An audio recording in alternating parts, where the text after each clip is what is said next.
నమస్తే, welcome to 1 TV news.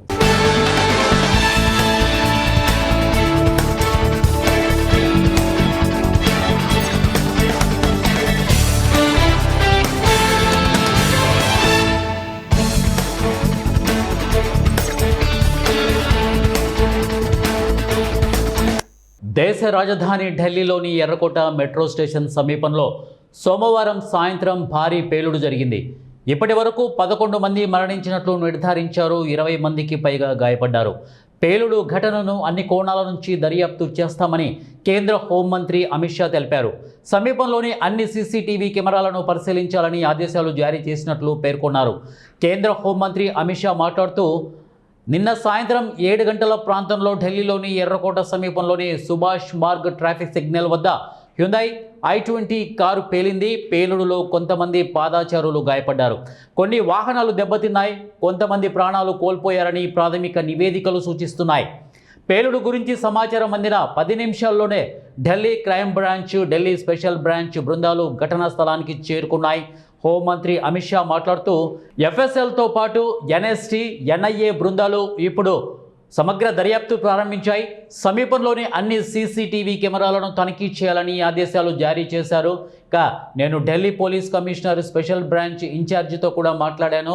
మేము అన్ని కోణాలను పరిశీలిస్తున్నాము. వాటి ఆధారంగానే దర్యాప్తు కొనసాగుతోంది. పేలుడు తర్వాత ఢిల్లీ పోలీస్ కమిషనర్ సతీష్ గోల్చా ఘటనా స్థలానికి చేరుకున్నారు. పరిశీలించిన అనంతరం మాట్లాడుతూ, సోమవారం సాయంత్రం 6:52 ఎర్రలైట్ వద్ద నెమ్మదిగా వెళ్తున్న కారు ఆగింది. ఆ కారులో పేలుడు జరిగింది. పేలుడు కారణంగా చుట్టుపక్కల ఉన్న వాహనాలకు కూడా నష్టం వాటిల్లింది. అన్ని ఏజెన్సీలు, ఎఫ్ఎస్ఎల్, ఎన్ఐఏ ఇక్కడ ఉన్నాయి. ఈ ఘటనలో కొంతమంది మరణించారు, కొంతమంది గాయపడ్డారు. పరిస్థితిని గమనిస్తున్నాం. హోంమంత్రి కూడా మమ్మల్ని అడిగారు. ఎప్పటికప్పుడు వారితో సమాచారం పంచుకుంటున్నాము అని అన్నారు. కేంద్ర హోంమంత్రి అమిత్ షా గాయపడిన వారిని పరామర్శించడానికి ఎల్ఎన్టీపీ ఆసుపత్రికి వెళ్లారు. అనంతరం ఘటనా స్థలానికి వెళ్లి పరిశీలించారు. ప్రధానమంత్రి నరేంద్ర మోడీ కూడా హోంమంత్రి అమిత్ షాతో ఫోన్లో మాట్లాడి పరిస్థితి గురించి ఆరా తీశారు. పేలుడు జరిగిన కొన్ని నిమిషాల తర్వాత హోంమంత్రి అమిత్ షా ఢిల్లీ పోలీస్ కమిషనర్ను సంప్రదించి బహుళ కేంద్ర స్థానిక సంస్థలతో సమన్వయంతో దర్యాప్తు ప్రారంభించారు. ఎన్ఎస్జీ, ఎన్ఐఏ, ఫోరెన్సిక్ యూనిట్ల బృందాలను వెంటనే మోహరించాయి. ఇంటెలిజెన్స్ బ్యూరో హోంమంత్రితో నిరంతరం కమ్యూనికేషన్ కొనసాగించింది. పేలుడు జరిగిన వెంటనే ఫోరెన్సిక్ నిపుణులు ఘటనా స్థలానికి చేరుకొని కాలిపోయిన వాహనాల చుట్టూ ఆధారాలు సేకరిస్తున్నారు. పార్కు చేసిన కారులో పేలుడు జరిగిన వెంటనే అది దాదాపు తక్షణమే మంటల్లో చిక్కుకుందని అగ్నిమాపక శాఖకు కాల్ వచ్చిందని అధికారులు తెలిపారు. ఆ తర్వాత మంటలు సమీపంలోని ఇతర వాహనాలకు వ్యాపించాయి. ఒక కారులో మంటలు చెలరేగాయి. ఆ తర్వాత పేలుడు సంభవించి 3 నుంచి 4 వాహనాలు దెబ్బతిన్నాయి. మొత్తం 7 అగ్నిమాపక దళాలు ఘటనా స్థలానికి చేరుకున్నాయని అధికారులు ధృవీకరించారు. ఈ ఘటనలో ఇప్పటి వరకు 9 మంది మృతి చెందగా 24 మంది తీవ్రంగా గాయపడ్డారు. ఈ ఘటనలో దర్యాప్తును వేగవంతం చేశారు. ఈ పేలుడులో అమోనియం నైట్రేట్ను వాడినట్లు పోలీసులు గుర్తించారు. ఇప్పటికే 4గురిని అదుపులోకి తీసుకొని విచారిస్తున్నారు. करीब 7 बजे दिल्ली में लाल किले के पास सुभाष मार्ग ट्रैफिक सिग्नल पर i20 हुंडई गाड़ी में एक ब्लास्ट हुआ है। ब्लास्ट के कारण आसपास की कुछ गाड़ियां और कुछ मार्ग पर जा रहे लोग भी इंजर्ड होने के समाचार हैं। प्राथमिक सूचना जो मिली है उसमें कुछ लोग हताहत भी हुए हैं। ब्लास्ट की सूचना आते ही 10 मिनट में Delhi crime branch, Delhi special branch की टीमें स्पॉट पर पहुंची है। एनएसजी और एनआईए की टीम एफएसएल के साथ अभी गहन जांच करने का शुरू किया है। आसपास के स्थान के सभी सीसीटीवी कैमरा और बाकी सब चीज़ों की जांच के आदेश दे दिए गए हैं। मेरी सीपी दिल्ली से भी बात हुई है, स्पेशल ब्रांच के इंचार्ज से भी बात हुई है। सीपी दिल्ली और स्पेशल ब्रांच के इंचार्ज स्पॉट पर मौजूद हैं।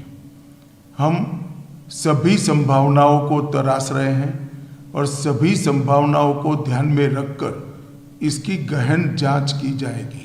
सभी ऑप्शन की तुरंत जांच होकर नतीजा जो आएगा जांच हम जनता के सामने रखेंगे।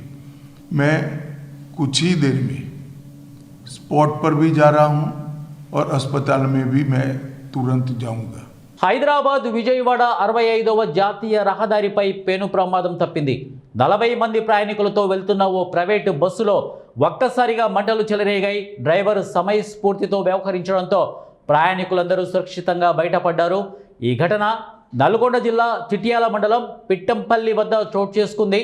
ఇక వివరాల్లోకి వెళ్తే బిహారీ ట్రావెల్స్కు చెందిన బస్సు 40 మంది ప్రయాణికులతో హైదరాబాద్ నుంచి విజయవాడకు బయలుదేరింది.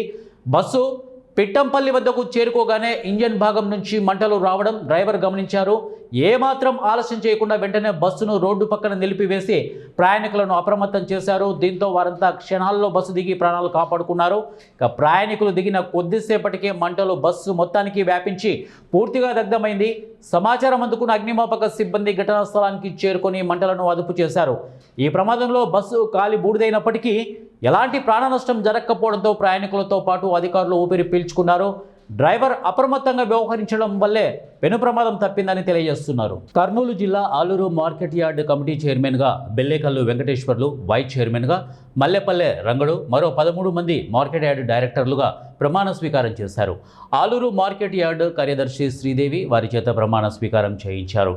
ఈ ప్రమాణ స్వీకారానికి AP seed corporation chairman Dharmavarapu Subbareddy, TDP ఇన్ఛార్జి వైకుంఠం జ్యోతి, టీడీపీ రాష్ట్ర ఆర్గనైజింగ్ కార్యదర్శి Vaikuntham Sivaprasad, Valmiki corporation chairman Kapatralla Bujjamma, Aluru observer Ganji Nagaraju, మాజీ ఎంపీపీ కృష్ణ యాదవులు, బీజేపీ జనసేన నాయకులు హాజరయ్యారు.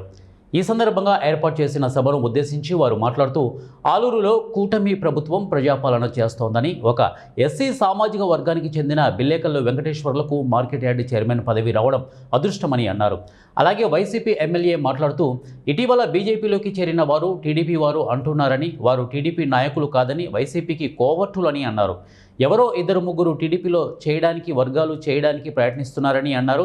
ఇక ఎమ్మెల్యే అసెంబ్లీలో ఆలూరు సమస్యలు వివరించాలని, ఆలూరు గెస్ట్ హౌస్లో కాదన్నారు. ఇక సింహాలు అదుపులో ఉండాలని, ప్రజల్లో కాదన్నారు.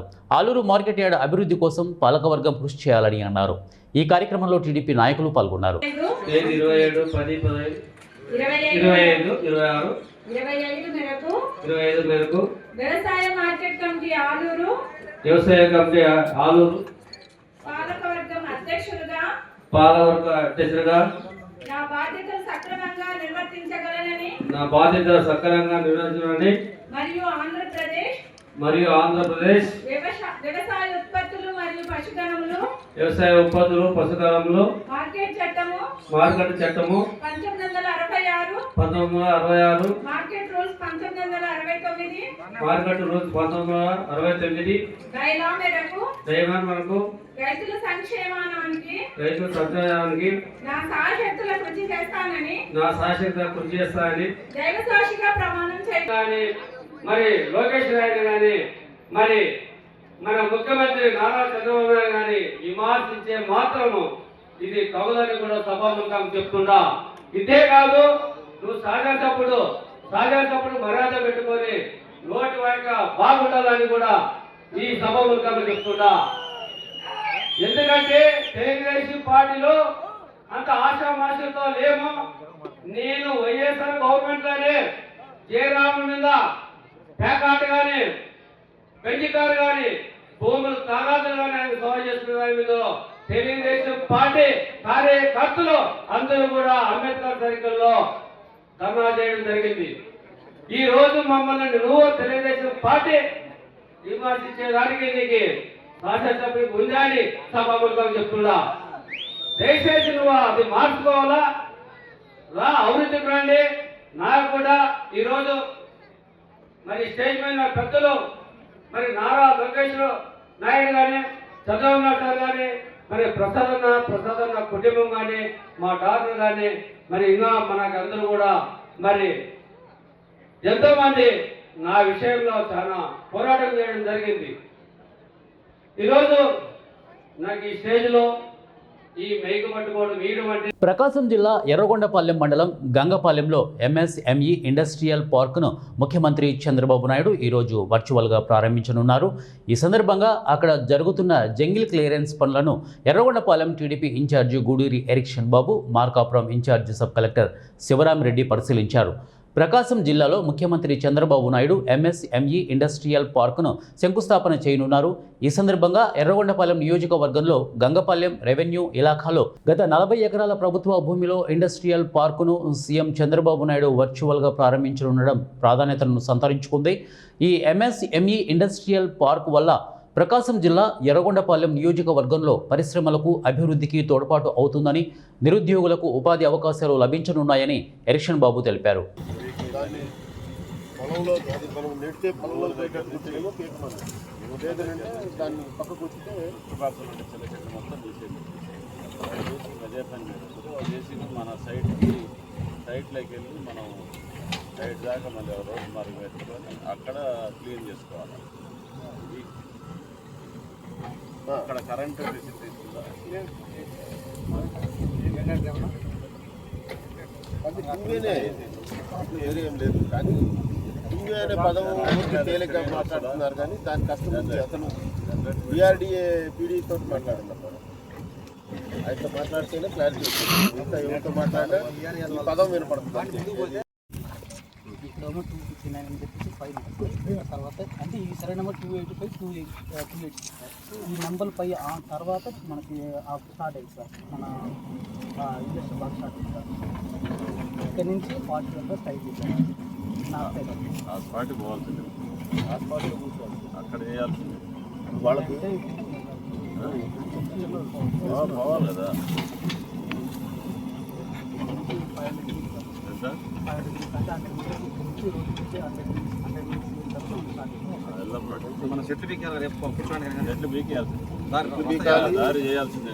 ప్రకాశం జిల్లా మార్కాపురం అటవీ శాఖ అమరవీరులకు ఘన నివాళులు. ఇక మార్కాపురం అటవీ శాఖ డివిజన్ కార్యాలయం నందు అటవీ అమరవీరుల సంస్కరణ దినానికి మార్కాపురం రేంజర్ పిచ్చిరెడ్డి ఆధ్వర్యంలో ఘనంగా నిర్వహించారు.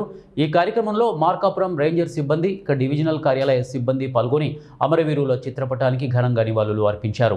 జరుగుతూ ఉంటే, స్మగ్లింగ్ జరుగుతుంటే, ట్రాఫికింగ్ జరుగుతుంటే మన వాళ్ళు వేషాధారంలో కొనటానికి వెళ్ళినట్టుగా అక్కడ ఏనుగొంతాలు కావాలని చెప్పేసి, అలాగే శ్రీగంధం కావాలని, కలప కావాలని చెప్పి కొంతమందిని పురమాయించి ఒక అంటే ఒక లాడ్జీలో ఆయన్ను పిలిపించి బంధించి అరెస్ట్ చేశాడు.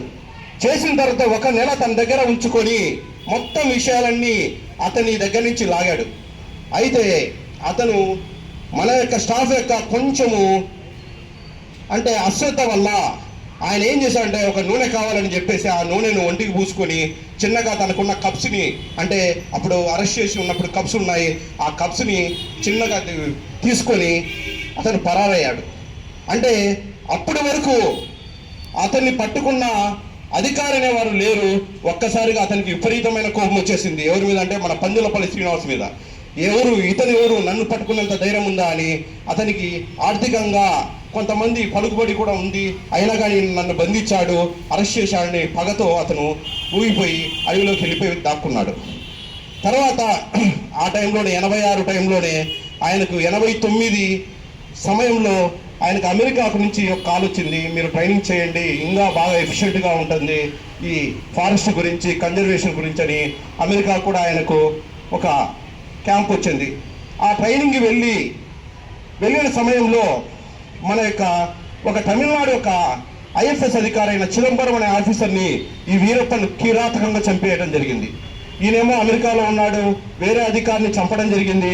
అది ప్రభుత్వ దృష్టిలో, కేంద్ర ప్రభుత్వ దృష్టిలో ఇది చాలా ఘోరం అనిపించింది. ఇంత ఘోరంగా చంపుతున్నాడు ఇతన్ని మనం బంధించాలని ఒక ఎస్టీఎఫ్ దళాన్ని ఏర్పాటు చేయడం జరిగింది. ఆ ఎస్టీఎఫ్ దళం ఏం చేసిందంటే తమిళనాడు, కర్ణాటక సంబంధించిన తమ అమాయకత్వాన్ని ఆసరా చేసుకుని తమ భూములను రిజిస్ట్రేషన్ చేసిన వారిపై చర్యలు తీసుకోవాలని వికారాబాద్ జిల్లా కులకచెర్ల రైతులు స్థానిక తహసీల్దార్ కార్యాలయం ఎదుట నిరసన చేపట్టారు. పాపుల వద్ద రాము నాయక్, కల్లూరు నిఖిల్ కుమార్ రెడ్డి, పాలకొండ మనోజ్ కుమార్లు తమ పొలాలపై మార్ట్గేజ్ పేరుతో రుణాలు ఇప్పించి మా భూములను వేరొకరికి రిజర్వేషన్లు చేసి ఘరానా మోసం చేసిన వారిని వెంటనే అరెస్టు చేయాలని డిమాండ్ చేశారు. తహసీల్దార్ కార్యాలయం నుండి బాధిత రైతులు పోలీస్ స్టేషన్ వరకు భిక్షాటనం చేస్తూ పోలీస్ స్టేషన్ దగ్గర కూడా నిరసన తెలిపారు. బయటకు వస్తే డూప్లికేట్ చెక్కులు ఇచ్చి మాయం చేసి వెళ్ళిపోయారు. ఇప్పటికీ రైతులు పోలీస్ స్టేషన్ చుట్టూ ఆఫీసుల చుట్టూ ఆ అక్రమ రిజిస్ట్రేషన్ రద్దు చేయాలంటూ మొరపెట్టుకున్న ఈ రోజు ఏ అధికారి స్పందించే పరిస్థితి లేదు. ఈరోజు అధికారులు సంవత్సరం కావస్తున్న తూతూ మంత్రంగా ఒకరిద్దరిని వాళ్ళ చేతి కింద పనిచేసే వాళ్ళని అరెస్ట్ చేసి మెయిన్ ఎవరైతే కిల్లర్స్ కేటుగాళ్ళు మనోజ్, నిఖిల్ రెడ్డి లాంటి వ్యక్తులను ఇప్పటి వరకు అరెస్ట్ చేయలేరు. పెద్ద పెద్ద బడా నాయకులు అండలు తీసుకొని అండదండలతోటి ఇప్పటి వరకు వాళ్ళు పోలీస్ స్టేషన్ కానీ ఇక్కడ ఉన్న దర్దాపులో కూడా రావట్లేదు. ఇప్పటి వరకు అధికారులు స్పందించలేరు, వాళ్ళని అరెస్ట్ చేయలేరు. ఈ రైతులకు న్యాయం జరగాలంటే వాళ్ళని వెంబడే శిక్షించాలి, వీళ్ళకి చేయాలి. అక్రమ రిజిస్ట్రేషన్ ఏదైతుందో అది రద్దు చేసి ఉల్టా మళ్ళీ ఈ రైతులకే పట్ట చేసే విధంగా ఇక్కడ ఉన్న అధికారులు ఎంఆర్ఓ గారు స్పందించి వెంబడే చేయాలని మేము కోరుతున్నాం. ఈ సందర్భంగా వీళ్ళ మెయిన్ టార్గెట్ ఏంటంటే ఎక్కడైతే ఈ అమాయకమైన రైతులు ఎవరున్నారో అప్పుల పేరు మీద వాళ్ళ బాధలు ఉంటే వాళ్ళని టార్గెట్ చేయడం, మండల హెడ్ క్వార్టర్లు ఛాయ అడ్డల కాడ నిలబడి ఎవరైతే ఎక్కడెక్కడ అమాయకంగా ఉన్నారో వాళ్ళని రైతులను ఎట్లా మోసం చేయాలని వాళ్ళు వేస్తారు. వాళ్ళని వేసుకుంటే ఎట్ ఎ టైం ఇక్కడ విదేశాల్లో వండుకుంటా అక్కడ కోట్ల రూపాయలు సంపాదించి ఇక్కడ ఏమైనా మా స్వదేశం అంటే మన భారతదేశంలో అయినా ఆస్తులు కొందాం, అక్కడ డబ్బులు ఉండి ఇక్కడ ఏమైనా కొనేటటువంటి వాళ్ళని టార్గెట్ చేస్తారు. వాళ్ళు ఇక్కడ ఉండి ఎంక్వైరీ చేసే వాళ్ళని చూడరు. అక్కడ ఉండి బిజీ ఉండి నేను అమౌంట్ వేస్తే మీరు రిజిస్ట్రేషన్ చేయటోళ్ళని వాళ్ళని పట్టుకొని కోట్ల రూపాయలు వాళ్ళ దగ్గర దండుకునే ప్రయత్నం ఈ కేటుగాళ్ళు చేస్తున్నారు. ఇప్పుడు ఇదే ల్యాండ్ కొన్న వ్యక్తులకు ఇప్పటి వరకు డబ్బులు తీసుకున్నారు సర్వే అంటే ఇప్పుడు నిందలేసి అసలు మాకు ఒక్క రూపాయి కూడా ఇప్పటి వరకు రవిరెడ్డి దేవిరెడ్డి ఒక్క రూపాయి కూడా ఇవ్వలేదని చెప్తే మేము వాళ్ళ మాటలు నమ్మినాము. డబ్బులు ఇస్తాము, ఖచ్చితంగా ఇస్తాను కానీ నిన్నెందుకు మోసం అన్నందుకు గానే నేను మార్టిగేజ్ రిజిస్ట్రేషన్ చేయించాను కానీ సేల్ డీడ్ నేను ఎట్టి పరిస్థితుల్లో నేను చేయించలేదు. ఇది సత్య ప్రమాణంగా నేను చెప్తున్నాను. ఇంకొక విషయం ఏంటంటే డబ్బులు ఇవ్వలేదన్న వ్యక్తి ఆల్రెడీ మేము కూడా ఇన్నాళ్ళు ఇవ్వలేదన్న భ్రమలో ఉన్నాం. రీసెంట్గా రవిరెడ్డి వాళ్ళ ఇంటి దగ్గరికి వెళ్ళి ఎంక్వైరీ చేయగా మేము ఆల్రెడీ అతని ట్రాన్సాక్షన్ నుంచి కాలకొండ మనోజ్ కుమార్, నిఖిల్ కుమార్ రెడ్డి, రామనాయక్ అనే ఈ ముగ్గురు వ్యక్తులకు దాదాపు అక్షరాల 1.5 కోటి రూపాయలు ట్రాన్సాక్షన్ జరిగినట్టుగా మాకు ఆధారాలు ఎవిడెన్స్ అతను చూపిస్తే పోలీస్ స్టేషన్కి వెళ్ళినాం. అక్యూజ్డ్గా నన్ను అరెస్ట్ చేసిండ్రు, పక్కన పెట్టేసిండ్రు. పోలీసులు ఎందుకు సైలెంట్గా ఉన్నారు? మరి వాళ్ళకి కనుక ఏమన్నా అందినాయా? ఎస్ఐ ముందర ఒప్పుకొని పోయిండు. ఎస్ఐ ముందర నిఖిల్ కుమార్ రెడ్డి అనే వ్యక్తి ఏదేమైనా సరే 10 రోజులల్లో వీళ్ళ పొలం వీళ్ళకి రిటర్న్ చేయిస్తా అంటని చెప్పేసి ఇక్కడ నుంచి బయటికి వెళ్ళిపోయి దాదాపు పోలీసు వాళ్ళకి ఒప్పుకొని కూడా దాదాపు 3 నెలల దినం అవుతుంది. దాదాపు 90 రోజులు గడుస్తున్నా ఇప్పటి వరకు పట్టాలు లేవు, రైతులకు లేదు. నిఖిల్ కుమార్ రెడ్డి అడ్రస్ లేడు, పత్తా లేడు. అయితే దీంట్లో మొత్తం సెల్ డేట్ కింద రిజిస్ట్రేషన్ చేసిన తర్వాత అది సంవత్సరం పొడవు దిప్పిండ్రు. ఇప్పుడు తీరా వచ్చేటికల్లా వాళ్ళని దొంగలను పట్టుకొని వచ్చినాక ఎస్ఐ సార్ దగ్గర ఒప్పుకొని పోయింది ఇద్దరు, రామనాయక్, నిఖిల్ రెడ్డి ఒప్పుకొని పోయినాక బాగా నేను చేపిస్తాను, ఎన్ఆర్ఐ ఉంటాడు ఆయన, వాళ్ళ మీద మేము చేసినాము రిజిస్ట్రేషన్. అవి వీళ్ళు ఎదుర్కొని వచ్చిండ్రు. వాళ్ళు ఎవరు మాతోటి సంబంధం లేకుండా మాట్లాడలేరు, ఏం చేయలేరు, అగ్రిమెంటే చేయలేము. ఇక నా కార్లో ఉన్నాయి 1 కోటి రూపాయలు, ఇంకా రిజిస్ట్రేషన్ కాగానే మీకు ఇచ్చేస్తామంటానని చెప్పిండ్రు. చెప్పినాక నేను సరే అంటానని ఇంకా మోసపోయినాక తర్వాత ఎవరి దారి వాళ్ళు వెళ్ళిపోయినాక ఈ పరిచయం చేసింది మాత్రం ఈ కృష్ణానైనా మా ఊరి సర్పంచ్ నుంచి వెళ్ళి ఒక 3 సభ్యులు 7 మంది ఉంటారు. దీంట్లో అందరూ వచ్చేసిండ్రు, ఇంటరాగేషన్ చేసిండ్రు పోలీసులు మొత్తం. ఇంటరాగేషన్ చేసిన తర్వాత ఇది తప్పు ఎవడు నిఖిల్ అనేటువంటి మాత్రం దీంట్లో ముద్దయిగా ఇదైండు, అమౌంట్ తిన్నాడు అన్న ఇదిగా ఉన్నాడు. అయితే దీంట్లో ఎస్ఐ దగ్గర ఏం చెప్పిండు, రిమాండ్ పంపించకుండా రిమాండ్ పంపించకుండా నేను మీకు భూములు చేసి ఇస్తా, స్లాట్ బుక్ చేసి అంటానని ఎస్ఐ సార్ దగ్గర ఒప్పుకొని పోయినాక ఇక ఫోన్ స్విచ్ ఆఫ్ చేసుకొని ఇవే బులెటిన్ అప్డేట్స్. నెక్స్ట్ బులెటిన్లో కలుద్దాం. And then keep watching 1TV news. ప్రతిక్షణం ప్రజల పక్షం.